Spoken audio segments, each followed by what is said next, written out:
রসুল বলে কষ্ট করে আরামের ঘুম হারাম করে তিনতলা চারতলা একটু কষ্ট করে নেমে যদি খালি আল্লাহর ঘর মসজিদে জামে মসজিদে আইসা নামাজ পড়ে, তো একটা রুকুর বিনিময়ে 500 রুকু, একটা সিজদার বিনিময়ে 500 সিজদা, অর্থাৎ এক রাকাতের বিনিময় আল্লাহ 500 রাকাত নামাজ পড়ার সওয়াব দান করে। এক রাকাতে 500 রাকাতের সওয়াব, এটা আমাদের কাছে আরো বড় বুঝবো।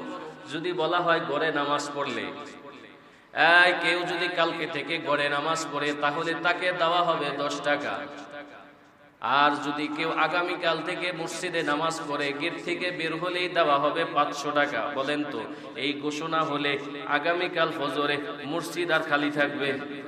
কি বলেন, থাকবে? আমাদের কাছে আখিরাতের চাইতে দুনিয়ার